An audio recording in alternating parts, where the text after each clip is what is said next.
பிதா குமாரன் பரிசுத்தாவின் திரியக நாமத்தினால ஆமேன். தலைகளை தாழ்த்தி இறைவனை நோக்கி வேண்டுதல் செய்வோம்.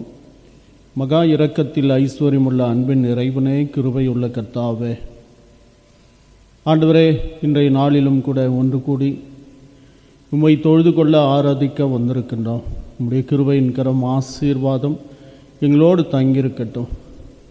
ஆண்டவரே, நீர்தாமே எங்களை பாதுகாத்து பராமரித்து வழிநடத்தி வருகின்ற தேவன், சிறப்பாக இந்த ஓய்வு நாளிலே ஆண்டவரே, நாங்கள் உம்மை தொழுது கொள்ளுகின்ற பொழுது உம்முடைய பிரசன்னத்தை உணரவும், எங்களுடைய குறைகளை நாங்கள் அறிக்கை செய்கின்ற பொழுது ஆண்டவர் தாமே எங்களுக்கு மன்னிப்பை அருளி செய்து தொடர்ந்து உம்முடைய பிள்ளைகளாய் நிலைத்து நிற்க நிர்தாமே கிருபை புரிய வேண்டுமாய் கெஞ்சுகின்றோம். ஆசீர்வதியும் கர்த்தாவே, தேவ கிருபையினாலே நிரப்பும், உம்முடைய தயவை தந்தருளும். இந்த வழிபாடு துவக்கம் முதல் முடிவு பரியந்தம் உம்முடைய பெருக்கமான ஆசீர்வாதம் எங்களோடு தங்கியிருக்கட்டும். ஆண்டு கொள்ளும் இயேசுவன் வழியாய் வேண்டுதல் கேளும் நல்ல பிதாவே, ஆமென். நாம் அனைவருமாக சேர்ந்து திரையிலே காணுகின்ற முதலாவது பாமாலையை நாம் பாடுவோம்.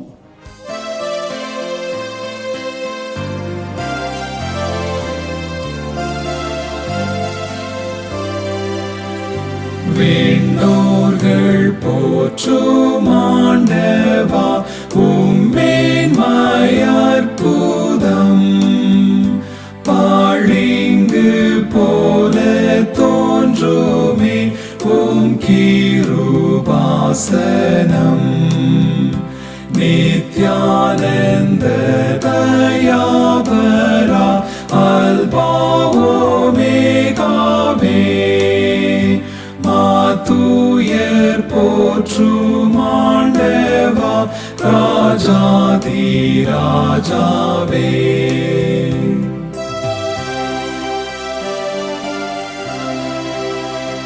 உம் ஞானம் தூய்மை வல்லமை ஆழவீரந்ததே, நீர் தூயர் தூயர் உந்தனை துதித்தல் இன்பமே. அன்பின் சொரூபி தேவரீர், நான் பாவியாயினும்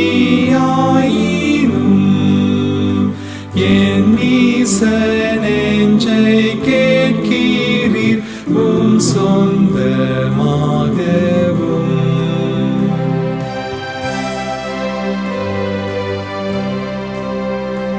உம்மை போல் தயை மிகுந்த ஓர் தந்தையும் உண்டோ?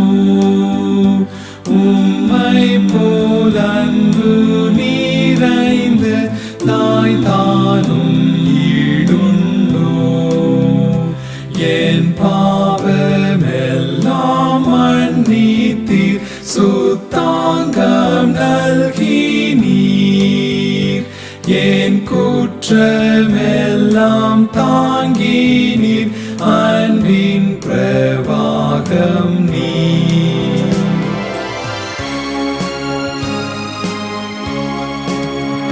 மேலோக நித்திய பாக்கியத்தை நான் பெற்று வாழுவேன், உம் தேவ்ய இன்ப முகத்தை கண்ணுற்று பூரிப்பேன்.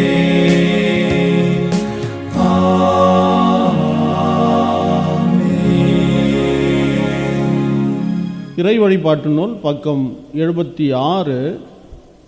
இரண்டாம் வழிபாட்டின் முறையை நாம் பின்பற்றுவோம். இறை வழிபாட்டு நூல் பக்கம் 76, இரண்டாம் வழிபாட்டின் முறை. நாம் கடவுளை தொழுவோம். கடவுள் ஆவியாயிருக்கிறார். அவரை தொழுது கொள்ளுகிறவர்கள் ஆவியோடும் உண்மையோடும் அவரை தொழுது கொள்ள வேண்டும். நம்முடைய பிதாவாகிய கடவுளாலும் கர்த்தராகிய இயேசு கிறிஸ்துவினாலும் உங்களுக்கு கிருபையும் சமாதானமும் உண்டாவதாக. இது கர்த்தர் உண்டு பண்ணின நாள், இதிலே களி கூர்ந்து மகிழக் கடவோம். ஆண்டவரே, எங்கள் உதடுகளை திறந்தருளும். அப்பொழுது எங்கள் வாய் உம்முடைய புகழை அறிவிக்கும். பிதாவுக்கும் குமாரனுக்கும் பரிசுத்த ஆவிக்கும் மகிமை உண்டாவதாக. ஆதியிலும் இப்பொழுதும் எப்பொழுதுமான சதா காலங்களிலும் மகிமை உண்டாவதாக. ஆமென். திரியேக கடவுளை நாம் போற்றுவோம். சேனைகளின் கடவுளாகிய கர்த்தரே, நீர் பரிசுத்தர், பரிசுத்தர், பரிசுத்தர். வானமும் பூமியும் உமது மகிமையால் நிறைந்திருக்கின்றன. உன்னதத்திலே ஓசன்னா. கடவுளே, நீர் பரிசுத்தர். சர்வ வல்லவரே, நீர் பரிசுத்தர். சாவாமையுடையவரே, நீர் பரிசுத்தர். ஆண்டவரே, எங்களுக்காக சிலுவையில் அறையுண்ட எங்கள் மீட்பரே, எங்கள் மேல் கிருபையாயிரும். பரிசுத்த ஆவியாகிய ஆண்டவரே, எங்கள் மேல் கிருபையாயிரும். ஆண்டவரே, எங்கள் ஜெபங்களையும் ஆராதனையும் ஏற்றுக்கொண்டு எங்கள் மேல் கிருபையாயிரும். நமக்கு பாவம் இல்லை என்போமானால் நம்மை நாமே வஞ்சிக்கிறவர்களாவோம். நமக்குள் உண்மை இல்லை. நமது பாவங்களை அறிக்கையிட்டால் பாவங்களை நமக்கு மன்னித்து எவ்வித அநீதமும் நீங்க நம்மை சுத்திகரிப்பதற்கு அவர் நம்பத்தக்கவரும் நீதியும் உள்ளவர். நான் எழுந்து என் தகப்பனிடத்திற்கு போய், தகப்பனை, விண்ணகத்திற்கு விரோதமாக உமது பார்வையிலும் பாவம் செய்தேன். இனி உம்முடைய பிள்ளை என்று எண்ணப்படுவதற்கு நான் ஏற்றவன் அல்லன். உம்முடைய வேலைக்காரரில் ஒருவனாக என்னை வைத்து கொள்ளும் என்பேன். கடவுளுடைய அரசு சமீபத்திருக்கிறது. மனம் திரும்பி நற்செய்தியில் நம்பிக்கை வையுங்கள். நமது பலவீனங்களுக்காக பரிதவிக்க முடியாத பிரதான ஆசாரியர் நமக்கிராமல், எல்லா விதத்திலும் நம்மை போல் சோதிக்கப்பட்டும் பாவம் இல்லாத பிரதான ஆசாரியரே நமக்கு இருக்கிறார். எனவே நாம் அமர்ந்த நிலையிலே மௌனமாக நம்மை நாமே சோதனை செய்வோமாக. சர்வ வல்லமையுள்ள கடவுளிடத்தில் நாம் நமது பாவங்களை மனத்தாழ்மையோடு அறிக்கை செய்வோமாக. முதலாவது பாவ அறிக்கையின் ஜபத்தை அனைவருமாக சேர்ந்து சொல்லுவோம். சர்வ வல்லமை மிகுந்த இரக்கமுள்ள பிதாவே, தப்பிப்போன ஆடுகளைப் போல நாங்களும் உடைய வழியை விட்டு அலைந்து போனோம். எங்கள் இருதயத்தின் யோசனைகளுக்கும் விருப்பங்களுக்கும் மிகவும் இணங்கி நடந்தோம். உமது பரிசுத்த கற்பனைகளுக்கு விரோதமாய் குற்றம் செய்தோம். செய்யத்தக்கவைகளை செய்யாமல் செய்யத்தகாதவைகளை செய்து வந்தோம். எங்களுக்கு சுகமே இல்லை. ஆனாலும் ஆண்டவரே, தேவரீர் எங்கள் ஆண்டவராகிய இயேசு கிறிஸ்துவின் மூலமாய் மனிதருக்கு அருளி செய்த வாக்கு தத்தங்கள் படியே நிர்பாக்கியமுள்ள குற்றவாளியாக எங்களுக்கு இறங்கும். தப்பிதங்களை அறிக்கையிடுகிற எங்கள் மேல் பொறுமையாயிரும். பாவத்தின் நிமித்தம் துக்கப்படுகிற எங்களை சீர்படுத்தும். மிகவும் இரக்கமுள்ள பிதாவே, உம்முடைய பரிசுத்த நாமத்திற்கு மகிமை உண்டாகும்படி நாங்கள் இனி தேவ பக்தியும் நீதியும் தெளிந்த புத்தியும் உள்ளவர்களாய் நடந்து வர இயேசு கிறிஸ்துவின் நிமித்தம் எங்களுக்கு கிருபை செய்தருளோம். ஆமென். எத்தன்மை குற்றம் இயற்றிடினும் தாய் பொறுக்கும், அத்தன்மை நின்றருளும் அன்றோ பராபரமே. நானும் உனக்கு ஆக்கினை தீர்ப்பிடுகிறதில்லை, நீ போ, இனி பாவம் செய்யாதே என்று நம்முடைய இரட்சகர் நம்மை பார்த்து கூறுகின்றார். நாம் பாவங்களுக்கு சத்தவர்களாகி நீதிக்கு பிழைத்திருக்கும்படிக்கு அவர் தாமே தமது சரீரத்தில் நமது பாவங்களை சிலுவையின் மீது சுமந்தார். சர்வ வல்லமை மிகுந்த இரக்கமுள்ள ஆண்டவர் மன்னிப்பையும் பாவ நிவர்த்தியும் நமக்கு கட்டளையிட்டருளி வாழ்க்கையை சீர்படுத்துவதற்கான காலத்தையும் தமது பரிசுத்தாவின் கிருபையும் தேற்றுதலையும் தந்தருளுவாராக. ஆமென். திருமறை பாடங்கள் வாசிக்க கேட்போம். Bible reading taken from Exodus chapter 3 verses from 1 to 12. One day while Moses was taking care of the sheep and goats of his father-in-law Jethro, the priest of Midian, he led the flock across the desert and came to Sinai, the holy mountain. There the angel of the Lord appeared to him as a flame, coming from the middle of a bush. Moses saw that the bush was on fire, but that it was not burning up. This is strong. He thought, why is not the bush burning up? I will closer and see. When the Lord saw that Moses was coming closer, he called to him from the middle of the bush and said, Moses, Moses. He answered, Yes, here I am. God said, Do not come any closer. Take off your sandals, because you are standing on holy ground. I am the Lord God of your ancestors, the God of Abraham, Isaac, and Jacob. So Moses covered his face because he was afraid to look at God. Then the Lord said, I have seen how cruelly my people are being treated in Egypt. I have heard them cry out to be rescued from their slave drives.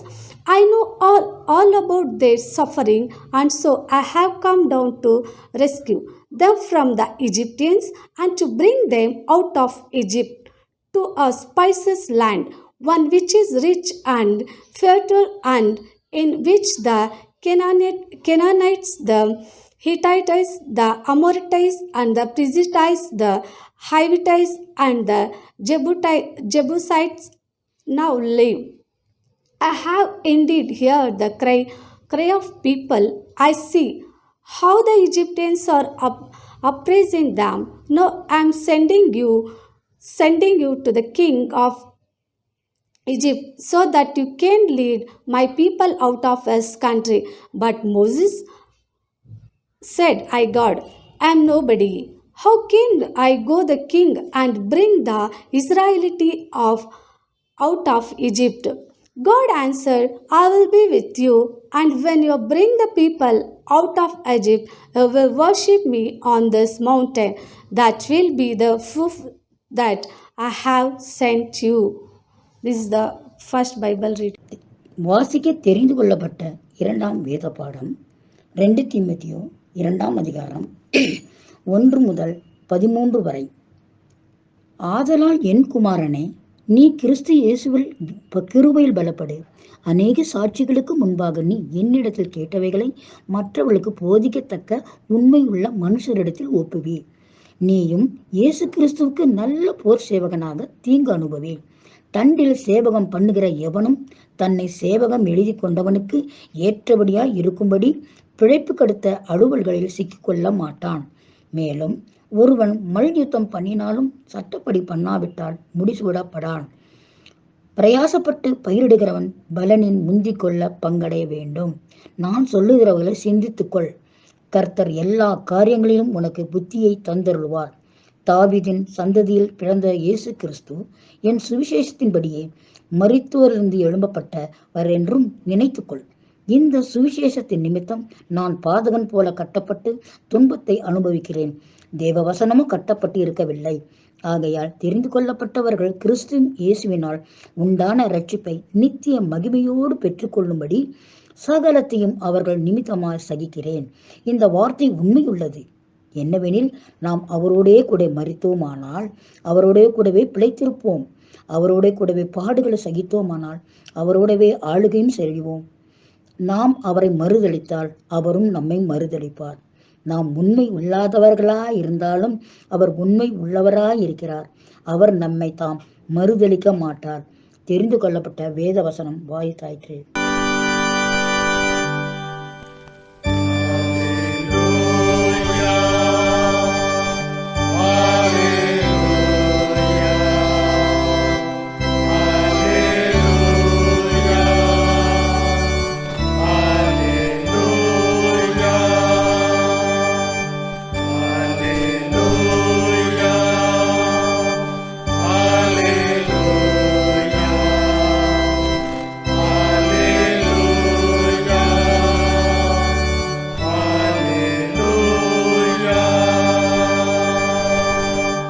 இன்றைய ஓய்வு நாளுக்கென்று தெரிந்து கொள்ளப்பட்ட சுவிசேஷ வேத பகுதி யோவான் எழுதின சுவிசேஷம் 12ஆம் அதிகாரம் வசனங்கள் 20 முதல் 26 வரை. பண்டிகையில் ஆராதனை செய்ய வந்தவர்களில் சில கிரேக்கர் இருந்தார்கள். அவர்கள் கலிலேயா நாட்டு பெத்சாய்தா ஊரானாகிய பிலிப்புவினிடத்தில் வந்து, ஐயா, இயேசுவை காண விரும்புகிறோம் என்று அவனை கேட்டுக்கொண்டார்கள். பிலிப்பு வந்து அதை அந்திரேயாவுக்கு அறிவித்தான். பின்பு அந்திரேயாவும் பிலிப்புவும் அதை இயேசுவுக்கு அறிவித்தார்கள். அப்பொழுது இயேசு அவர்களை நோக்கி, மனுஷகுமாரன் மகிமைப்படும்படியான வேளை வந்தது. மெய்யாகவே மெய்யாகவே நான் உங்களுக்கு சொல்லுகிறேன், கோதுமை மணியானது நிலத்தில் விழுந்து சாகாவிட்டால் தனித்திருக்கும், செத்ததேயாகில் மிகுந்த பலனை கொடுக்கும். தன் ஜீவனை சிநேகிக்கிறவன் அதை இழந்து போவான். இந்த உலகத்தில் தன் ஜீவனை வெறுக்கிறவனோ அதை நித்திய ஜீவகாலமாய் காத்து கொள்வான். ஒருவன் எனக்கு ஊழியம் செய்கிறவனானால் என்னை பின்பற்ற கடவன். நான் எங்கே இருக்கிறேனோ அங்கே என் ஊழியக்காரனும் இருப்பான். ஒருவன் எனக்கு ஊழியம் செய்தால் அவனை பிதாவானவர் கனம் பண்ணுவார். வாசிக்கப்படியான தெரிந்து கொள்ளப்பட்ட சுவிசேஷ வேத பகுதி வாசித்து முடிந்தாயிற்று.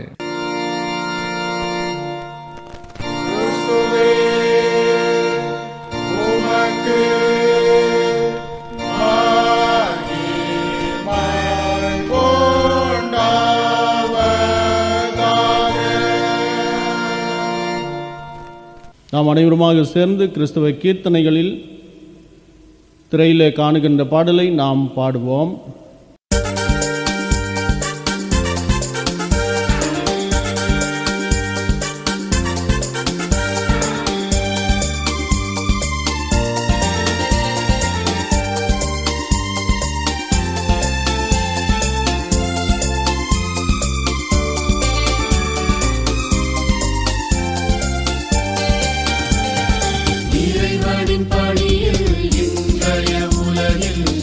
மக்கள் நாமே இணைந்திடுவோமே. இறைவனின் பணியில் இன்றைய உலகில் இறை மக்கள் நாமே இணைந்திடுவோமே.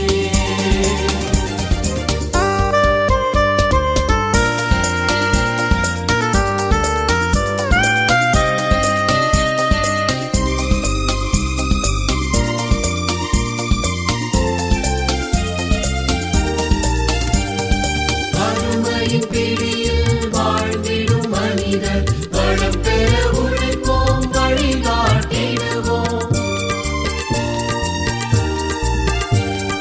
வறுமையின் பிடியில் வாழ்ந்திடும் மனிதர் வளம் பெற உழைப்போம், வழிகாட்டிடுவோம். பொறுமையின் வழியில் பிறந்துய கலைந்து புதியதோர் வாழ்வு புலம்பிட முனைவோம். பொறுமையின் வழியில் பிறந்துய புதியதோர் வாழ்வு புலம்பிட முனைவோம்.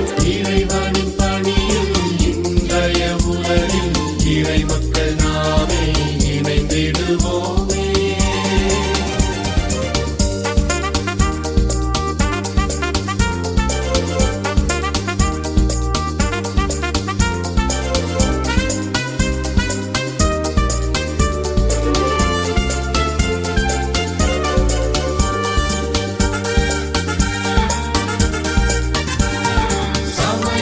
பலவாயிருந்திடும் உலகில் சாந்தமதிரனை ஏற்றுமே வாழ்வோம்.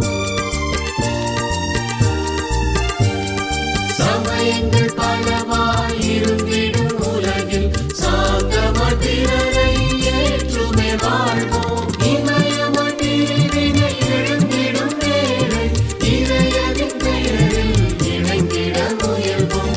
இமயமதிரினை எழுந்திடும் இறைவனின் பணியில் இன்றைய உலகில் இறை மக்கள் நாமே இணைந்திடுவோமே. இறைவனின் பணியில் இன்றைய உலகில் இறை மக்கள் நாமே இணைந்திடுவோமே.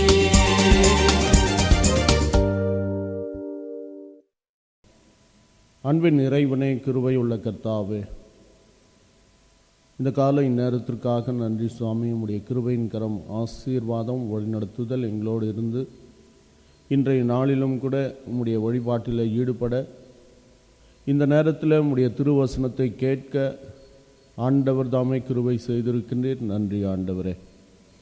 தேவ கிருபை, வழிநடத்துதல் எங்களோடு தங்கியிருக்கட்டும். ஆண்டவரே, நீர் எங்களோடு பேசும். உம்முடைய மெல்லிய சத்தத்தை கேட்கத்தக்கதாக எங்கள் செவிகளையும் வேதத்திலே உள்ள இரகசியங்களை கண்டு உணர எங்கள் கண்களையுமாய் திறந்தள்ளும். இயேசுவன் வழியாய் வேண்டுதல் கேளும் நல்ல பிதாவே, ஆமென். கிறிஸ்துவுக்குள் பிரியமானவர்களே, கிறிஸ்து இயேசுவின் இனிய பெயரிலே உங்களை நான் வாழ்த்துகின்றேன். ஆண்டவருடைய ஆசீர்வாதம் நம்மோடு இருக்கின்றதுனால ஒவ்வொரு வாரமாக மாதமாக கடவுள் நம்மை வழிநடத்தி வருகின்றார். இன்றைய நாளிலும் கூட கடவுள் நம்மோடு கூட இருந்து காக்கின்றதுனால இன்னும் ஒரு புதிய வாரத்திற்குள்ளாக நாம் பிரவேசித்திருக்கின்றோம். இன்றைய நாளிலும் கூட நம்முடைய சிந்தனைக்கென்று கொடுக்கப்பட்டிருக்கின்ற பொருள் theological education, knowing and doing faith என்று சொல்லி சிந்திக்க நாம் அழைக்கப்பட்டிருக்கின்றோம். இறையியல் கல்வி, நம்பிக்கையை அறிதலும் செயல்படுத்துதலும் என்ற தலைப்பில் நாம் சிந்திக்க அழைக்கப்பட்டிருக்கின்றோம். முதலாவதாக கல்வி என்பது நம்முடைய வாழ்க்கையில் மிகவும் முக்கியமான ஒன்று. சிறு குழந்தையாக பிறந்தது முதற்கொண்டு நாம் கற்றுக்கொண்டே வளருகின்றோம். குழந்தையாய் பிறந்து இந்த பூமியிலே தவழுகின்ற பொழுது தாயாக அந்த பிள்ளைக்கு எப்படி நகர வேண்டும், எப்படி தவழ வேண்டும் என்று சொல்லி கற்றுக் கொடுக்கின்றதை நாம் காணுகின்றோம். அந்த பிள்ளை முட்டியில் நகருகின்றது, எழுந்து நிற்க ஆரம்பிக்கின்றது, எப்படி நடக்க வேண்டும். ஆக ஒவ்வொரு கட்டத்திலும் நாம் கற்கின்றவர்களாக அதை நம்முடைய வாழ்க்கையில் செயல்படுத்துகின்றவர்களாக இருக்கின்றோம். 2 காரியங்கள் தொடர்ந்து நிகழ்ந்து கொண்டே இருக்க வேண்டும். ஒன்று, கற்க வேண்டும், அதை நம்முடைய வாழ்க்கையில் செயல்படுத்த வேண்டும். இது 2ம் நிகழாவிட்டால் மனித வாழ்க்கை ஸ்தம்பித்து போய்விடும். நான் கற்றுவிட்டேன், இதோடு முடிந்து விட்டது என்று நாம் சொல்ல முடியாது. திருவள்ளுவர் சொல்லுகின்ற பொழுது அழகாக சொல்லுகின்றார், கற்றது கைமண்ணளவு, கல்லாதது உலகளவு. நான் என்னத்தான் வாழ்க்கையில் கற்றுக்கொண்டு இருந்தாலும் அவை என்னுடைய ஒரு கைப்பிடி மண்ணுக்கு அளவு சமம்தான், அவ்வளவுதான் நான் கற்றிருக்கின்றேன். ஆனால் கல்லாதது இந்த உலகத்தில் இன்னும் அதிகமாக இருக்கின்றதாக நம்முடைய வாழ்நாள் முழுவதும் நான் கற்றுக்கொண்டே இருக்க வேண்டும். அது மாத்திரமே அல்ல, கற்க கசடர கற்றவை கற்றபின் நிற்க அதற்கு தக என்று சொல்லி கூட நாம் வாசிக்கின்றோம். நான் எதை கற்றுக்கொண்டேனோ அதை செயலாக்கத்திலே காட்டுகின்றவர்களாக நாம் இருக்க வேண்டும். அந்த வகையில் இறையியல் கல்வி என்பதும் கூட கடவுளை பற்றி அறிகின்ற ஒரு அறிவு. இறை என்று சொன்னால் கடவுள், கல்வி என்று சொல்லுகின்ற பொழுது கற்றல். அதைத்தான் தியோஸ் லோகோஸ் தியாலஜி என்று சொல்லி நாம் சொல்லுகின்றோம். ஆகவே ஒவ்வொரு வாழ்க்கையின் கட்டத்திலும் நாம் கற்க வேண்டும். கடவுள் யார், எப்படிப்பட்டவர் என்பதை நான் புரிந்து கொண்டு அந்த வாழ்க்கையில் அவரை அறிந்த பின்பு அவர் காட்டுகின்ற வழியில் செல்லுகின்றவர்களாக நாம் இருக்க வேண்டும். இந்த அடிப்படையில் உங்களோடு கூட சில உண்மைகளை பகிர்ந்து கொள்ள நான் ஆசிக்கின்றேன். முதலாவதாக, இறையியல் கல்வி கடவுளை அறியவும் அவரை புரிந்து கொள்ளவும் செய்கின்றது.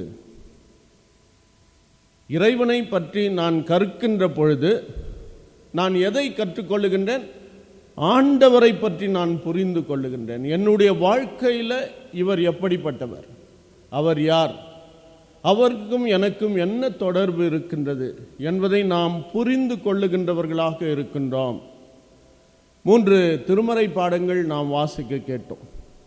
யாத்ராகமம் அந்த புத்தகத்திலே 3ஆம் அதிகாரம் 2வது வசனத்தை வாசிக்கின்ற பொழுது அங்கே கர்த்தருடைய தூதனானவர் ஒரு முட்செடியின் நடுவிலிருந்து உண்டான அக்னி ஜுவாலையிலே நின்று அவருக்கு தரிசனமானார்.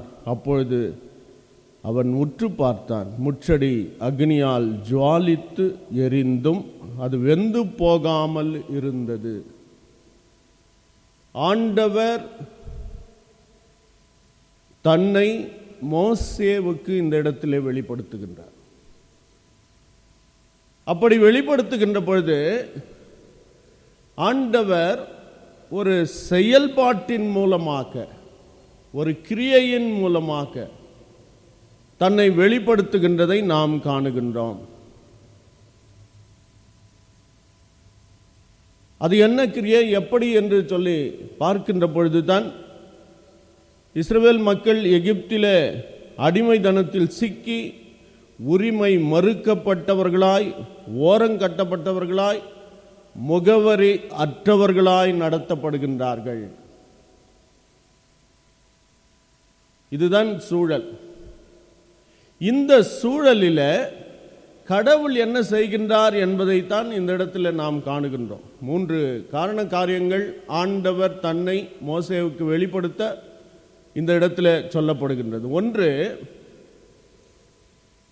இஸ்ரவேல் மக்கள் எகிப்தில் அடிமையாக்கப்பட்ட ஒரு சூழலிலே வாழ்ந்து கொண்டிருக்கின்றார்கள். அப்படி அடிமையாய் இருக்கின்ற பொழுது ஒன்று, அவர்களுக்கு உரிமை மறுக்கப்படுகின்றது. இரண்டாவது, சமுதாய வாழ்க்கையில் அவர்கள் ஓரம் கட்டப்பட்டவர்களாக, ஒதுக்கப்பட்டவர்களாக, புறக்கணிக்கப்பட்ட ஒரு நிலைமையிலே இருக்கின்றார்கள். மூன்றாவது, அவர்களுக்கென்று ஒரு முகவரி இல்லாத ஒரு சூழல் இருக்கின்றன. இவைகளை ஆண்டவர் சரிப்படுத்த வேண்டும் என்று சொல்லி தன்னை வெளிப்படுத்துகின்றார். ஆண்டவர் தன்னை வெளிப்படுத்துகின்றார் என்கின்ற பொழுது ஏதோ ஒரு காரணத்தோடு கூட ஆண்டவர் வெளிப்படுத்துகின்றதை நாம் புரிந்து கொள்ள வேண்டும். ஆண்டவர் வினாவாக ஒன்றுமில்லாத தன்மையில் இந்த உலகத்தை உருவாக்கினாலும் கூட தன்னை வெளிப்படுத்துகின்ற பொழுது ஒரு காரண காரியத்தோடு கூட அவர் வெளிப்படுத்துகின்றதை நாம் உணர வேண்டும். ஆகவே இந்த சூழலிலே பார்க்கின்ற பொழுது மோசேவும் கூட ஒரு நிலையிலே தான் வாழ்ந்த அரண்மனையிலே இருந்து தன்னுடைய மக்களுக்காக ஏதோ ஒன்றை செய்ய முற்பட்டு அது பின்னடைவு ஏற்பட்டதின் நிமித்தமாக எகிப்தை விட்டு ஓடி வந்தவர். நான் எதை குறித்து சொல்லுகின்றேன் என்பதை சபையின் மக்கள் புரிந்து கொண்டிருப்பீர்கள். மோசேவும் கூட தன்னுடைய மக்களுக்காக, உரிமைக்காக, என்னுடைய மக்களை ஒருவன் அடிப்பது சரியில்லை, அவன் வேற்று இனத்தவன் என்கின்ற அந்த நிலைமையில் போராட எழும்புகின்றார். அப்படித்தான் திருமறையிலே வாசிக்கின்றோம். அதாவது எகிப்தியன் ஒருவன் எபிரேயன் ஒருவனை அடித்து கொண்டிருக்கின்றதை பொறுக்க மாட்டாமல், என்னுடைய இனத்தவனை இவன் அடிக்கின்றான என்று சொல்லி தான் எகிப்தியருடைய அரண்மனையிலே வாழ்ந்து கொண்டிருக்கின்றோம் என்பதையும் கூட மறந்து உணர்ச்சியின் பெருக்கால் அந்த எகிப்தியனை வெட்டி கொன்று போடுகின்ற ஒரு சூழல். ஆகவே உணர்வு பூர்வமாக மோசேவுக்குள்ளாக தன்னுடைய மக்கள் அடிமையிலே இருக்கின்றார்கள், இந்த மக்களை எப்படியாவது இந்த உரிமை மறுக்கின்ற சூழலிலே இருந்து வெளிக்கொண்டு வர வேண்டும் என்று சொல்லி மோசேவினுடைய ஆழ் மனதில் இருக்கின்றதை நாம் காணுகின்றோம். அது நிமித்தமாக பயந்து எகிப்தை விட்டு ஓடுகின்ற ஒரு சூழல். ஓடி எத்ரோ மீதியானில் தன்னுடைய மாமன் வீட்டில் வாழுகின்ற ஒரு நிலைமை, அந்த இடத்தில் ஆடுகளை மீட்டு கொண்டிருக்கின்ற ஒரு சூழல். அப்பொழுது தான் ஆண்டவர் ஓரேப் என்கின்ற மலையில் தன்னை மோசேவுக்கு வெளிப்படுத்துகின்றார். கிறிஸ்துவுக்குள் பிரியமானவர்களே, ஆண்டவர் தன்னை இந்த உலகத்திற்கு வெளிப்படுத்துகின்ற பொழுது விருதாவாக அல்ல, ஒரு நன்மை செய்ய, இந்த மக்களை மீட்க ஆண்டவர் வெளிப்படுத்துகின்றதை நாம் காணுகின்றோம். பல நேரத்தில் நம்முடைய சூழல்களிலும் கூட ஆண்டவர் தன்னை வெளிப்படுத்தி கொண்டே இருக்கின்றார். உணர மறுக்கின்றவர்களாக நாம் இருக்கின்றோம். ஆண்டவர் தன்னை வெளிப்படுத்துகின்ற பொழுது நம்முடைய பிரச்சனையிலே, நம்முடைய கவலையிலே, நான் கைவிடப்பட்ட நிலைமையிலே, என்னுடைய உரிமை மறுக்கின்ற பொழுது, நான் ஓரங்கட்டப்பட்ட பொழுது ஆண்டவர் எனக்காக இறங்குகின்றவராயிருக்கின்றார் என்பதை நாம் புரிந்து கொள்ள வேண்டும். ஆகவே ஒரே மலையிலே நடக்கின்றது என்ன? ஒரு பெரிய ஜுவாலித்து எரிகின்ற செடியை, ஜுவாலையை எரிகின்ற தன்மையோடு கூட இருக்கின்ற நிலைமையை காணுகின்ற மோசே. ஆனால் கிட்டே சென்று பார்க்கின்ற பொழுது ஜுவாலை வருகின்றது, எரிகின்றது. ஆனால் அந்த செடியோ எரிந்து வெந்து போகாமல் இருக்கின்றதை காணுகின்றார். இதுதான் கடவுளுடைய செயல்பாடு. கடவுளுடைய செயல்பாடு என்ன? மனித சிந்தனைக்கு, மனித செய்கைக்கு அப்பாற்பட்ட காரியங்களை செய்வது கடவுளுடைய செயல்பாடு. தன்னை வெளிப்படுத்துகின்ற பொழுது ஆண்டவர் தான் வல்லமை உள்ள தேவன், மனிதனுக்கு அப்பாற்பட்ட செயல்களிலே ஈடுபடக்கூடியவர், செய்யக்கூடியவர் என்பதை ஆண்டவர் வெளிப்படுத்துகின்றார். மனிதர்களாகிய நாம் தான் அதை சரியாக புரிந்து கொள்வதில்லை. நம்முடைய செயலுக்கு அப்பாற்பட்ட நிகழ்வை நிகழ்த்தி காட்டுகின்றார் ஆண்டவர். கிறிஸ்துவுக்குள் பிரியமானவர்களே, நம்முடைய வாழ்க்கையிலே நாம் கண்டதெல்லாம் ஒன்று எரிகின்றது என்று சொன்னால் அது வெந்து போக வேண்டும், அது சாம்பலாக வேண்டும். அதைத்தான் நம்முடைய வாழ்க்கையிலே காணுகின்றோம். அக்னி எரிகின்ற பொழுது அது வெந்து போய் அது சாம்பலாக மாற்றி விடுகின்றது. ஆனால் இங்கு அதற்கு முரண்பாடாக செயல்படுகின்ற ஒரு காரியத்தை நாம் காணுகின்றோம். அது கடவுளுடைய செயல்பாடாக இருக்கின்றது. அதிலே இருந்து என்னத்தை புரிந்து கொள்ளுகின்றோம் என்று சொன்னால், கடவுளுடைய ஞானம், அறிவு இந்த மனிதனுடைய அறிவுக்கு, ஆற்றலுக்கு எட்ட முடியாத அளவிற்கு இருக்கின்றது என்பதை நாம் புரிந்து கொள்ள வேண்டும். நம்முடைய அறிவுக்கும் ஆற்றலுக்கும் எட்ட முடியாத அளவிற்கு ஆண்டவருடைய ஞானம், அறிவு இருக்கின்றது. அதே நேரத்தில் ஆண்டவர் யாத்ராகமம் 3ஆம் அதிகாரம் 4வது வசனத்தை வாசிக்கின்ற போது மோசே மோசே என்று சொல்லி பெயர் சொல்லி அழைக்கின்றதை நாம் காணுகின்றோம். என்னை அறிந்தவர், என்னை உண்மையாக புரிந்து கொண்ட தேவன், நான் யார் என்பதை, நான் எப்படிப்பட்டவன் என்பதை அறிந்து ஆண்டவர் பெயர் சொல்லி அழைக்கின்றதை நாம் காணுகின்றோம். கிறிஸ்துவுக்குள் பிரியமானவர்களே, நம்மை அழைக்கின்ற தேவன் நம்மை முழுமையாய் அறிந்திருக்கின்றவர். மோசேவை குறித்து சொல்லுகின்றார். தன்னை அப்பொழுது மோசேவுக்கு வெளிப்படுத்துகின்றார். நீ நிற்கின்ற இடம் பரிசுத்தமானது, உன் காலடிகளை கழற்றி தூரத்திலே போடு. ஆகவே தான் பரிசுத்தர் என்பதை வெளிப்படுத்துகின்ற இறைவனை நாம் காணுகின்றோம். தான் யார்? தான் ஒரு பரிசுத்த தேவன். நான் இந்த இடத்துல இறங்கி இருக்கின்றேன். நிற்கின்ற இடம் பரிசுத்தமான ஒரு இடம், பூமி என்பதை அறிய செய்கின்றார். அதே நேரத்தில் வசனம் 5ஐ பார்க்கின்ற பொழுது பரிசுத்தர் என்று சொல்லி வெளிப்படுத்தி தொடர்ந்து சொல்லுகின்றார், உன் முற்பிதாக்களின் தேவன் என்பதை புரிய வைக்கும். தான் எப்படிப்பட்டவர்? பரிசுத்தர். தான் யார்? முற்பிதாக்களின் தேவன், ஆபிரகாம், ஈசாக், யாக்கோபின் தேவனாய் நான் இருக்கின்றவர்.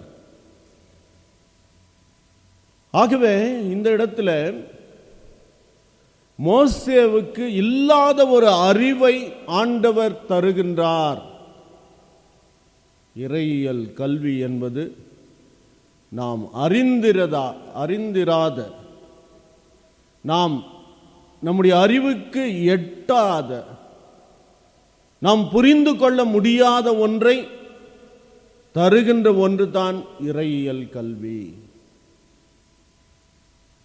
என்னுடைய அறிவுக்கோ என்னுடைய சிந்தனைக்கோ நான் காணுகின்ற இந்த உலகத்தின் செயல்பாடுகளுக்கோ வித்தியாசமான ஒன்றை ஆண்டவர் செய்கின்ற பொழுது ஆண்டவர் யார், எப்படிப்பட்டவர் என்பதை என்னால் புரிய முடிகின்றது. இப்பேற்பட்ட செயல்களில் ஆண்டவர் மோசேவுக்கு வெளிப்படுத்தி தன்னை புரிய வைக்கின்ற ஆண்டவரை நாம் காணுகின்றோம். அதே நேரத்தில் இரண்டாவதாக இறைவனை பற்றிய அறிவு சோர்ந்து போனவனுக்கு ஆற்றலை தருகின்ற ஒன்றாக இருக்கின்றது. இறைவனை பற்றிய அறிவு சோர்ந்து போனவர்களுக்கு ஆற்றலை தருகின்ற ஒன்றாக இருக்கின்றது. இந்த இடத்திலே மோசேவின் நிலைமை என்ன என்பதை நாம் சிந்திக்க வேண்டும். யாத்ராகமம் 2ஆம் அதிகாரம் 11வது வசனத்திலே வாசிக்கின்ற பொழுது,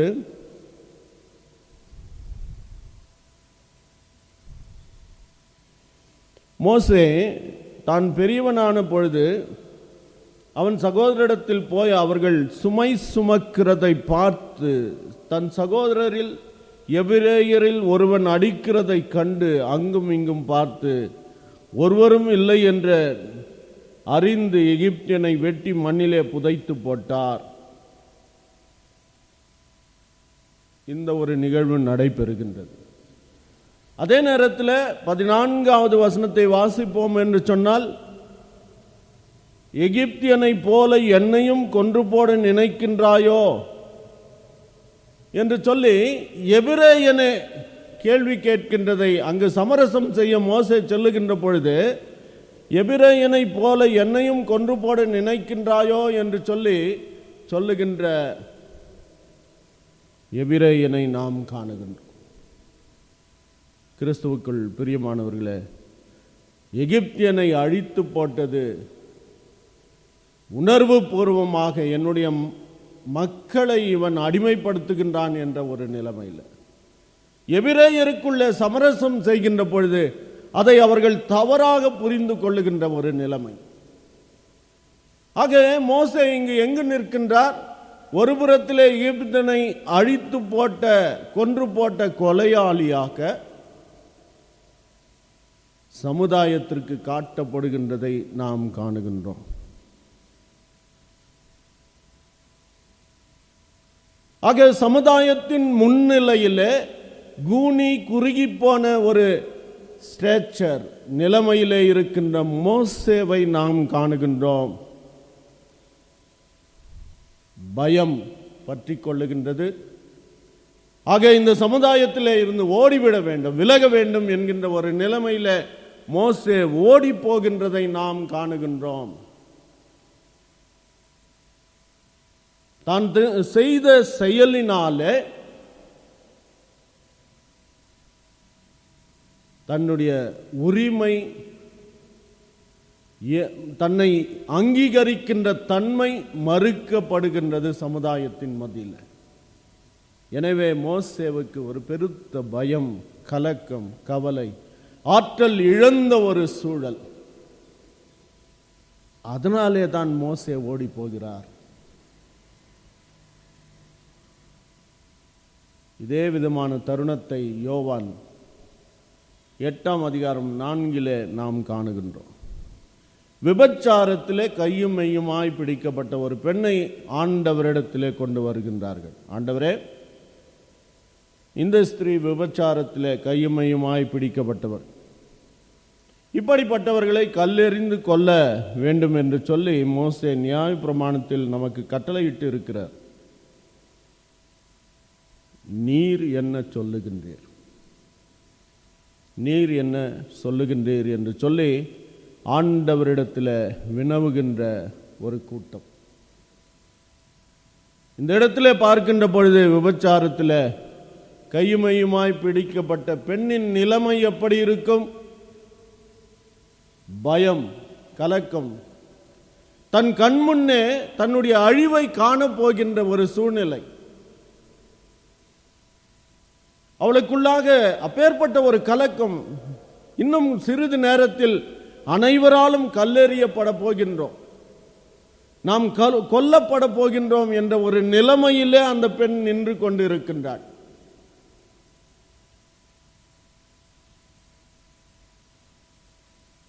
சுற்றி இருக்கின்ற மக்களோ கரங்களிலே கற்களோடு, ஆண்டவரே நீர் என்ன சொல்லுகின்றீர், இவளை நாங்கள் அடித்து கொள்ள வேண்டும். அந்த ஒரு தருணத்தில் ஆண்டவர் அமைதலாக இருக்கின்றதை நாம் காணுகின்றோம். இவர்கள் சொல்லுகின்றதை கேளாமல் ஆண்டவர் தரையிலே எழுதி கொண்டிருக்கின்றார். அதே நேரத்தில் அவர்களும் விடுகின்றதாக இல்லை. ஓயாமல் தொந்தரவு செய்கின்றதுனாலே ஆண்டவர் தரும் பதில் என்ன? உங்களில் பாவம் இல்லாதவன் முதலில் கல்லெறிய கடவன். உங்களில் பாவம் இல்லாதவன் முதலில் கல்லெறிய கடவன். சிறிது நேரம் பார்க்கின்ற பொழுது அனைவரும் விலகி சென்று விட்டதை நான் அந்த இடத்திலே காணுகின்றோம். அழிவிலிருந்து ஒரு புதிய வாழ்வை தருகின்ற ஆண்டவர். என் கண்முன்னே அழிவு இருக்கின்றது, ஆனால் ஆண்டவரிடத்தில் நான் வந்திருக்கின்றேன். ஆண்டவரோ அந்த அழிவிலே இருந்து என்னை மீட்கின்றவராக, எனக்கு ரட்சிப்பை தருகின்றவராக, என் கண்முன்னே இருக்கின்ற அழிவிலே இருந்து என்னை காப்பாற்றுகின்றவராக நாம் காணுகின்றோம். ஆகவே ஆண்டவரை பற்றிய அறிவு, அவரை புரிந்து கொள்ளுகின்ற தன்மை என்னை அழிவிலே இருந்து காப்பாற்றுகின்றது. நியாயப்பிரமாண சட்டமோ அழிக்கின்ற ஒன்றாகவே அது இருக்கின்றது.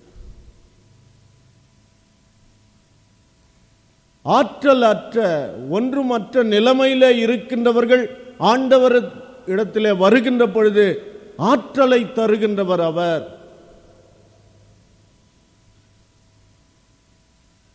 நாம் இன்றைக்கு உலக சமுதாயமாக அப்பேற்பட்ட ஒரு சூழலில் தான் நாம் நிர்கதியாக, நிர்விசாரமாக அல்லது நிராயுதபாணியாக நாம் நின்று கொண்டிருக்கின்றோம்.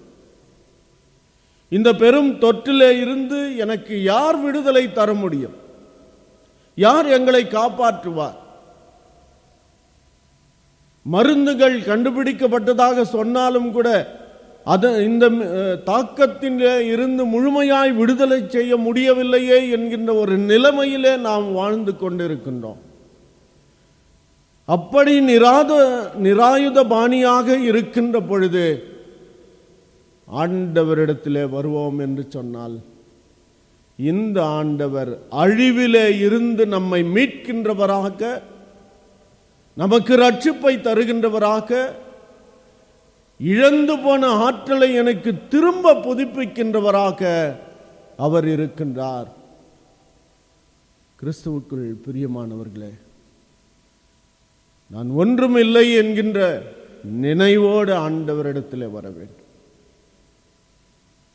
இந்த உலக பிரகாரமாக எனக்கு ஏற்பட்டிருக்கின்ற பயம், கலக்கம், இவைகளிலே இருந்து ஆண்டவர் மாத்திரமே என்னை விடுதலை செய்ய முடியும் என்கின்ற அந்த நிலைமையிலே நான் வருகின்ற பொழுது ஆண்டவர் முழுமையாக என்னை காப்பாற்றி ஒரு புதிய வாழ்வை தருகின்றவராக அவர் இருக்கின்றார். ஒருவன் கிறிஸ்துவுக்குள் இருந்தால் புது சிருஷ்டியாயிருக்கின்றார். பழையவைகள் ஒழிந்து போயின, எல்லாம் புதியவையாயின.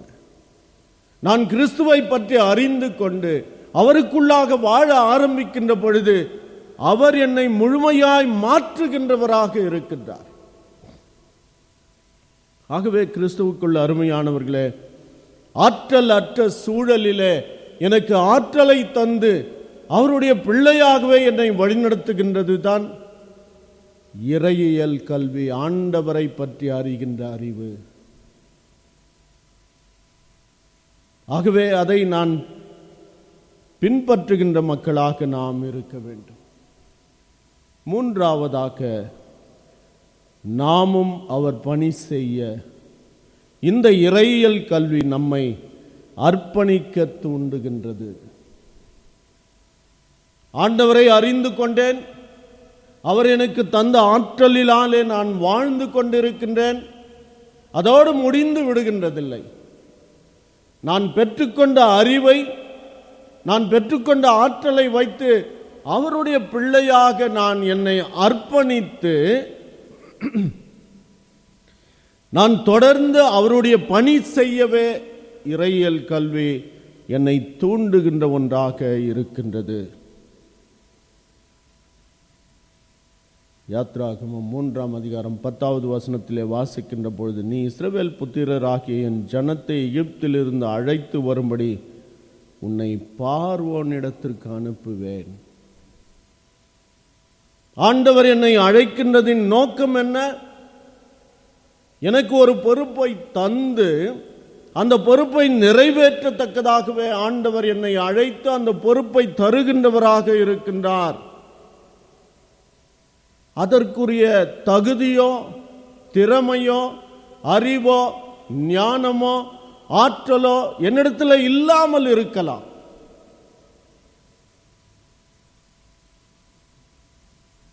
அப்பேற்பட்டவர்களை தான் ஆண்டவர் தெரிந்து கொள்ளுகின்றார். மோசேவை பார்க்கின்ற பொழுது மோசே திரும்ப திரும்ப சொல்லுகின்றது என்ன? ஆண்டவரே, நான் வாக்கு வல்லவன் அல்ல, பார்வோனிடத்தில் பேசுகின்றதற்குரிய தைரியம் எனக்கு இல்லை ஆண்டவரே, நான் திக்கு வாயனும் மந்த நாவும் உள்ளவனாக இருக்கின்றேன்.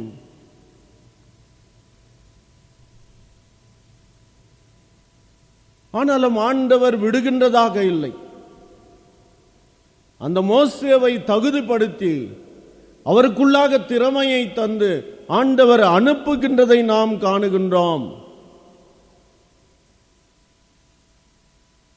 இதைத்தான் அப்போஸ்தலனாகிய பவுல் தீமோத்தேயுவுக்கு எழுதுகின்ற பொழுது 2 தீமோத்தேயு 2ஆம் அதிகாரம் 3வது வசனத்தை வாசிக்கின்ற பொழுது, நீயும் போர் சேவகனாக தீங்கு அனுபவி என்று சொல்லி எழுதுகின்றார். ஆண்டவருடைய போர் சேவகனாக நான் இருக்கின்ற பொழுது எப்பேற்பட்ட பிரச்சனைகள் வந்தாலும் கூட அதை மேற்கொள்ளத்தக்கதாக அனுபவிக்கத்தக்கதாக நான் என்னை தயார்படுத்தி கொள்ள வேண்டும். ஆண்டவருடைய போர் சேவகனாகவே நான் இருக்க வேண்டும். யோவான் 12ஆம் அதிகாரம் 24வது வசனத்தை வாசிக்கின்ற போது, இயேசு கிறிஸ்து தன்னை காண வந்த கிரேக்க மக்களுக்கு கூறுகின்ற பொழுது, கோதுமை மணியானது நிலத்திலே விழுந்து சாகாவிட்டால் தனித்திருக்கும், செத்ததையாகில் மிகுந்த பலனை கொடுக்கும் என்கின்றார். அருமையான அன்பர்களே, இறையியல் கல்வி நம்பிக்கையை நம்முடைய வாழ்க்கையில் அறிந்து செயல்படத்தக்கதாக அது தூண்டுகின்றது. அதன் ஊடாக வருகின்ற காரியங்கள் என்ன? ஆண்டவரை அறிய செய்கின்றது, எனக்கு வேண்டிய ஆற்றலை தருகின்றது, என்னை அர்ப்பணிக்க தூண்டுகின்றது. நான் வெறும் கல்வியை கற்றுக்கொண்டு செயல்படாதவர்களாக இருப்போம் என்று சொன்னால் பயனில்லை. அதைத்தான் யாக்கோபு அழகாக சொல்லுகின்றார். கிரியை இல்லாத விசுவாசம் செத்ததாய் இருக்கின்றது. கிரியை அற்ற ஒரு விசுவாசம், செயல்பாடு அற்ற ஒரு விசுவாசம். நான் விசுவாசியாய் இருக்கின்றேன், ஆண்டவரை பற்றி அறிந்திருக்கின்றேன், ஆனால் அந்த விசுவாசத்தை, அந்த நம்பிக்கையை நான் செயல்பாட்டிலே காண்பிக்க வேண்டியவர்களாக இருக்கின்றோம். கிரியை இல்லாத விசுவாசம் அது செத்ததாய் இருக்கின்றது. ஆகவே விசுவாசம் எனக்குள்ளாக தந்த இறைவனை பற்றிய நம்பிக்கையை, அறிவை செயல்பட தூண்டுகின்றது. அப்படி செயல்படுகின்ற பொழுது என்னை நானே அர்ப்பணிக்க வேண்டும். அந்த அர்ப்பணிப்பை செய்யத்தக்கதாகவே விசுவாசம், நம்பிக்கை என்னை தூண்டுகின்ற ஒன்றாக இருக்கின்றது. ஆகவே இறையியல் கல்வி 3 உண்மைகளை நாம் புரிந்து கொண்டோம். முதலாவதாக இறையியல் கல்வி கடவுளை அறியவும் அவரை புரிந்து கொள்ளவும் செய்கின்றது. இறைவனை பற்றிய அறிவை சோர்ந்து போனவனுக்கு தந்த ஆற்றலை பெருக்குகின்றது. நாமும் அவருடைய பணி செய்ய இந்த இறையியல் கல்வி நம்மை அர்ப்பணிக்க தூண்டுகின்றது. கண்களை மூடி ஜெபிப்போம். அன்பின் இறைவனே, கிருபை உள்ள கர்த்தாவே, இந்த காலை நேரத்திற்காக நன்றி சுவாமி. நீதாமே எங்களோடு இருந்து அறிய செய்கின்றீர், ஆற்றலை தருகின்றீர், அர்ப்பணிக்க எங்களை தூண்டுகின்றீர். தொடர்ந்து பேசும் ஆண்டவரே, தேவ கிருபையினாலே நிரப்பும். இயேசுவன் வழியாய் வேண்டுதல் கேளும் நல்ல பிதாவே, ஆமென். நாம் அனைவருமாக சேர்ந்து அப்போஸ்தல விசுவாச பிரமாணத்தை நாம் ஏறெடுப்போமாக. வானத்தையும் பூமியையும் படைத்த சர்வ வல்லமுள்ள பிதாவாகிய தேவனை விசுவாசிக்கிறேன். அவருடைய ஒரே குமாரனாகிய நம்முடைய நாதர் இயேசு கிறிஸ்துவையும் விசுவாசிக்கிறேன். அவர் பரிசுத்த ஆவியினாலே கன்னிமரியாள் இடத்தில் உற்பத்தி பிறந்தார். பொந்து பிலாத்துவின் காலத்தில் பாடுபட்டு சிலுவையில் அறையுண்டு மரித்து அடக்கம் பண்ணப்பட்டு பாதாளத்தில் இறங்கினார். 3ஆம் நாள் மரித்தோரிடத்திலிருந்து எழுந்தருளினார். பரமண்டலத்துக்கேறி சர்வ வல்லமையுள்ள பிதாவாகிய இறைவனுடைய வலது பாரிசத்திலே வீற்றிருக்கிறார். அவரிடத்திலிருந்து உயிருள்ளோரையும் மரித்தோரையும் நியாயந்திருக்க வருவார். பரிசுத்தாவியை விசுவாசிக்கிறேன். பொதுவாயிருக்கிற பஸ்து சபையும் பஸ்துவான்களுடைய ஐக்கியமும் பாவ மன்னிப்பும் சரீரம் உயிர்த்தெழுதலும் நித்திய வாழ்வும் உண்டென்று விசுவாசிக்கிறேன். ஆமேன். கிறிஸ்துவுக்குள் பிரியமானவர்களே, கிறிஸ்தியேசுவின் திருப்பெயரிலே வாழ்த்துகின்றேன். விசேஷித்த விதமாக இன்றைய நாளிலும் கூட பிறந்த நாள், திருமண நாள் கொண்டவர்கள் பெயர்களை நான் வாசிக்கின்றேன். அவர்களுக்காக ஜெபிக்கும்படி உங்களை அன்போடு நான் கேட்டுக்கொள்கின்றேன். பிறந்த நாளை கொண்டாடுகின்றவர்கள் Sumathi Saral, Isaac Ratnam, Caroline, Marina Ritsia, G Rajan, Violet Sundaramani, Jesudas, Nithyakumar, Emmanuel Inbaraj, Baskaran, Dilli Raja, David, Kalaimani Amalan, Mothi Mary Jesthas, TV Jona, Phoebe ஒரத்தா, Shakila Prabhakaran, Zion Rani Sandeep, Prabhakar, Christina Grace, Shanthi Lazarus, Nithin Isaac Daniel, Josephine Kalai Babu, Kalai அழகி, லிரா செலஸ்டியாம், சாஜல் அபிஷேக்,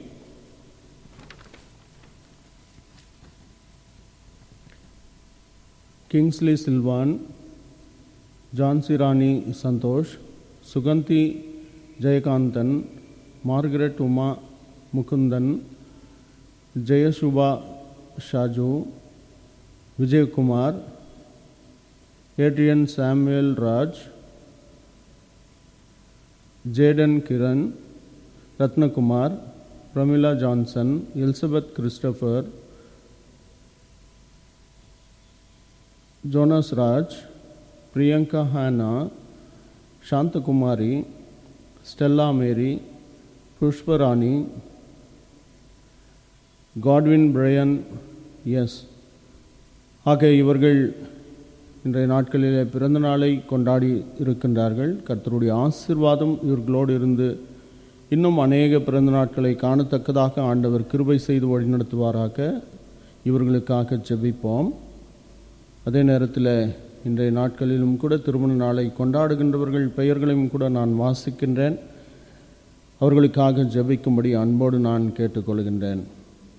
திருமதி திரு எஸ் பிரேம்குமார், திருமதி திரு ஜெஃப்ரி ஜீவானந்த், திருமதி திரு அசோக் குமார், திருமதி திரு பெஞ்சமின் வெஸ்லி, திருமதி திரு அந்துராஜ், திருமதி திரு மர்ஸ்லின் பெஞ்சமின், திருமதி திரு அருள்தாஸ், திருமதி திரு செல்வராஜ், திருமதி திரு பத்மநாபன் ஆகியவர்கள் ஆண்டவருடைய ஆசீர்வாதம் இவர்களோடு தங்கியிருக்கட்டும். இவர்களுக்காக நாம் ஜெபிப்போம். மகா இரக்கத்தில் அன்பின் இறைவனே, உம்முடைய கிருபையாலும் இரக்கத்தினாலும் சாமை விசேஷித்த விதமாக ஆண்டவரே பிறந்த நாளை கொண்டாடுகின்ற ஒவ்வொருவரும் ஆசீர்வதும் சாமி. அவர்களுக்கு நீதாமே இந்த புதிய ஆண்டில் புதிய ஆசீர்வாதம், புதிய கிருபை, வழிநடத்துதல், பாதுகாவலை தந்து ஆண்டவர் தாமே வழிநடத்த உம்மிடத்திலே மன்றாடுகின்றோம். செய்கின்ற வேலைகள் முயற்சிகளிலே உடனிரும் நல்ல சுகபலனை கூட்டிக் கொடுத்தலும் இந்த ஆண்டு ஆசீர்வாதத்தின் ஒரு ஆண்டாக காண கிருபை புரியும். அவ்விதமாக திருமண நாளை கொண்டாடுகின்ற ஒவ்வொரு தம்பதிகளுக்காக ஜெபிக்கின்றோம். கர்த்தாவே, உம்முடைய கிருபையின் கரம் ஆண்டவரே அனைவரோடு தங்கியிருந்து ஆசீர்வதிக்க வேண்டுமாய் உம்மிடத்திலே மன்றாடுகின்றோம். கணவன் மனைவியாக நீர்தாமே இவர்களை இணைத்தவர். ஆண்டவரே, இல்லற வாழ்க்கை உம்மால் உருவாக்கப்பட்டது. அதிலே சமாதானம் சந்தோஷம் பெருக நீர்தாமே கிருபை புரிய வேண்டுமாய் உம்மிடத்திலே மன்றாடுகின்றோம். தேவ இரக்கத்தினாலே நிரப்பும். ஆண்டவரே, அன்பு, ஐக்கியம், சமாதானம், சந்தோஷனால் நிரப்பி காத்துக்கொள்ளும். உம்முடைய வழிநடத்துதலை தந்திரலும். இயேசுவன் வழியாய் வேண்டுதல் கேளும் நல்ல பிதாவே, ஆமென். சுகவீன பலவீனத்தில் இருக்கின்றவர்களுக்காக நாம் ஜெபிப்போம். Manohari Devanandam, Vasantha Rajkumari, Annamal Samuel, Esther Devanandam, Glory James Ambrose, Radharajan, J Glory, Mary Martin, Shakila Prabhakaran, SD James, Paul Pushparaj, C மோகன், Yesunathan, Samuel Wesley, Richard Paul, Paul Rajan, Gurupatham, Santhakumar ஆகியவர்கள். இவர்களுக்காக ஜெபிப்போம். அன்பின் இறைவனே, கிருபை உள்ள கர்த்தாவே, உம்முடைய கிருபையாலும் இரக்கத்தினாலும் சாமி நீர்தாமே இந்த அருமையான உம்முடைய பிள்ளைகளை ஆசீர்வதித்து பாதுகாத்து வயதானவர்களாக, சுகவீன பலவீனத்தில் இருக்கின்றவர்களாக ஆண்டவரே நாங்கள் காணுகின்ற பொழுது உம்முடைய கிருபை அவர்களோடு இருந்து வயதான காலத்தில் ஏற்படுகின்ற பலவீனங்கள், சுகவீனங்கள் இவைகளிலே இருந்து கர்த்தர் தாமே விடுதலை தந்திரள வேண்டுமாய் உம்மிடத்திலே மன்றாடுகின்றோம். தேவ கிருபை, இரக்கம், பராமரிப்பு, பாதுகாவல் இவர்களோடு தங்கியிருக்கட்டும். ஆண்டவரே, நாங்கள் வயது சென்று விட்டது, அனைவராலும் புறக்கணிக்கப்படுகின்றோம் என்ற நிலைமைகள் இல்லாதபடி நீர் எங்களோடு இருந்து ஆசீர்வதிக்கின்ற, ஆறுதலை தருகின்ற, அரவணைக்கின்ற கர்த்தராயிருக்கின்றபடியால் நன்றி செலுத்துகின்றோம். சுகவீன பலவீனத்தில் இருக்கின்றவர்களுக்கு பூரண சுகத்தை தந்திரலும். எங்களுடைய சரீரத்தில் என்ன சுகவீனம், எதற்காக இவைகள் என்பதை நீர் மாத்திரமே அறிந்த தேவன் ஆண்டவரே, விடுதலை தாரும். விடுதலையின் நாயகன் நீர். தொடர்ந்து காத்துக்கொள்ளும். உம்முடைய கிருபையின் ஆசீர்வாதத்தாலே நிரப்பும். இயேசுவன் வழியாய் வேண்டுதல் கேளும் நல்ல பிதாவே, ஆமென். கிறிஸ்துவுக்குள் பிரியமானவர்களே, இன்றைய நாளிலும் கூட நான் தேர்தலை குறித்து அறிவிப்பை தருகின்றேன். வருகின்ற 18ஆம் தேதி காலை 7 மணி முதற்கொண்டு 2 மணி வரையில் நம்முடைய ஆலயத்தில் தேர்தலுக்கான வாக்குப்பதிவு நடைபெறும். ஏற்கனவே நீங்கள் அறிவிப்பை கேட்ட வண்ணமாக வருகின்ற வாரம் சரியாக காலை 7 மணி முதல் கொண்டு நீங்கள் இந்த வாக்கில் பங்கு கொள்ளும்படி உங்களை நான் அழைக்கின்றேன்.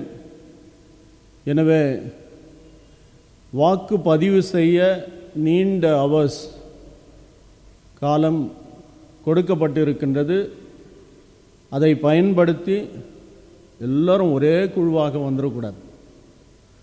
எனவே நாம் குடும்பமாக, நண்பர்களாக நமக்கு கிடைத்த அந்த நேரத்தில் வந்து வாக்குப்பதிவு செய்துவிட்டு நீங்கள் காம்பவுண்டை விட்டு செல்ல வேண்டும். ஏனென்று சொன்னால் இந்த காலம் மிகவும் கொடூரமான காலங்களாக இருக்கின்றன. அதற்குரிய ஏற்பாடுகள் நாம் செய்திருக்கின்றோம். வெளியில் சானிடைசர்ஸ் போன்றவைகளெல்லாம் வைக்கப்பட்டிருக்கும். பயன்படுத்தி கொள்ளும்படி உங்களை அன்போடு கேட்டுக்கொள்கின்றோம்.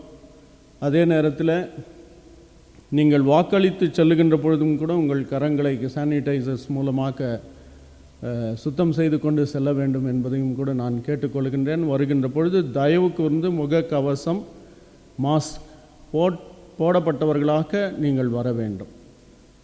எனவே இவைகள் எல்லாவற்றையும் மனதிலே கொண்டு அந்த 7 மணி முதற்கொண்டு 2 மணி வரை நீங்கள் வந்து வாக்கு செலுத்தி செல்லலாம். எனவே காலங்கள் நமக்கு நிறைய தரப்பட்டு இருக்கின்றன. அதை உணர்ந்து நீங்கள் வந்து வாக்கு செலுத்தும்படி உங்களை அன்போடு தாழ்மையோடு கேட்டுக்கொள்கின்றேன்.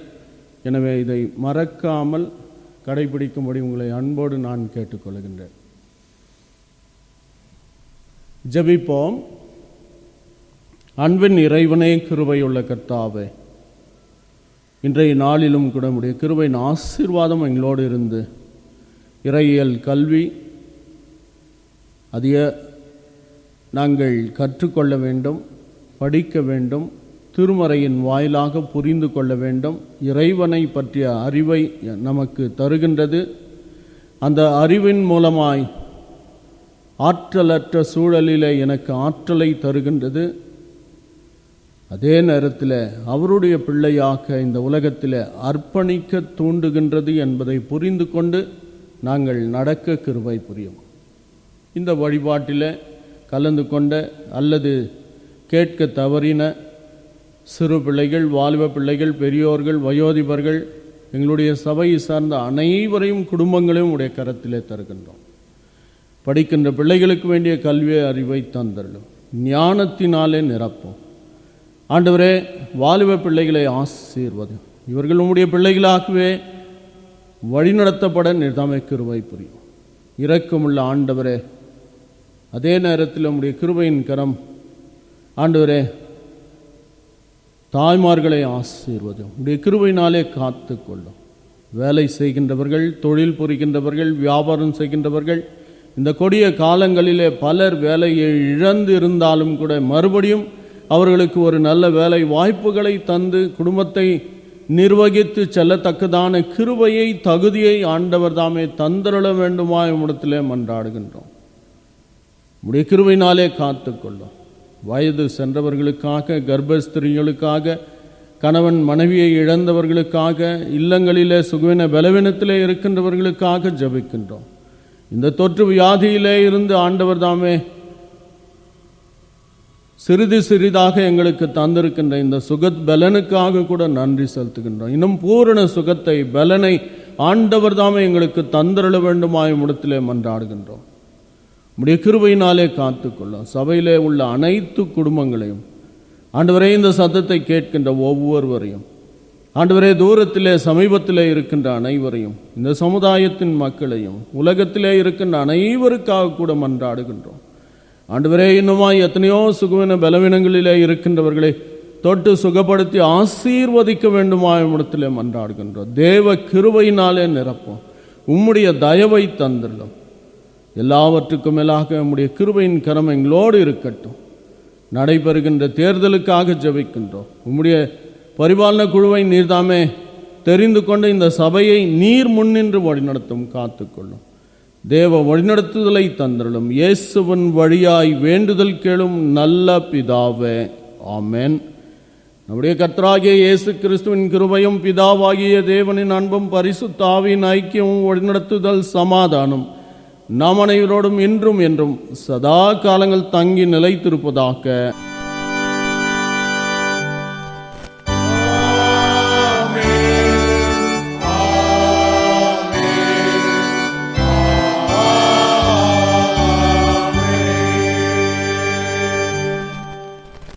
பாமாலைகளில் திரையிலே காணுகின்ற பாடலை நாம் சேர்ந்து பாடுவோம்.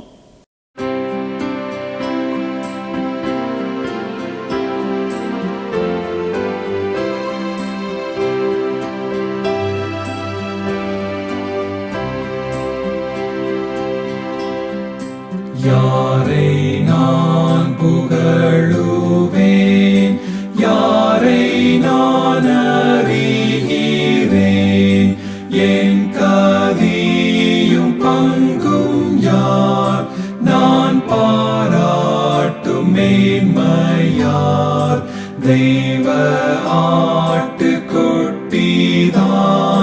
தெய்வ ஆட்டுக்குட்டிதான்.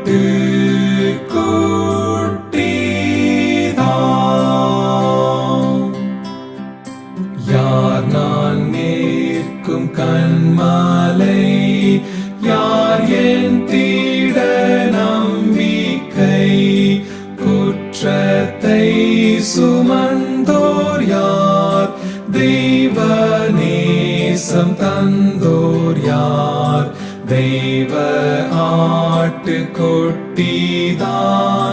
தெய்வ ஆட்டுக்குட்டிதான்.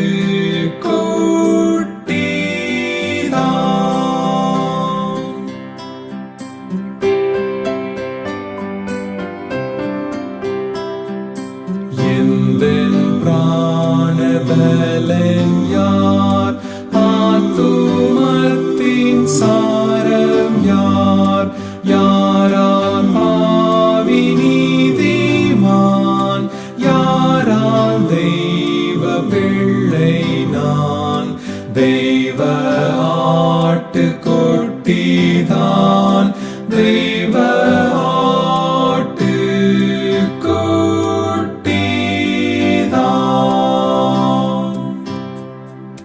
கஸ்தியில் சகாயர் யார், சாவின் சாவு ஆனோர் யார், என்னை தூதர் கூட்டத்தில் சேர்ப்போர் யார், நான் சாகையில் தெய்வ ஆட்டுக்குட்டிதான்,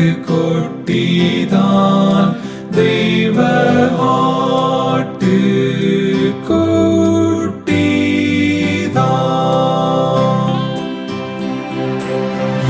இயேசுதான் என் ஞானமே, அவர் என் சங்கீதமே, நீங்களும் புகழுங்கள், அவரை பின் செல்லுங்கள், தெய்வ ஆட்டுக்குட்டியை, தெய்வ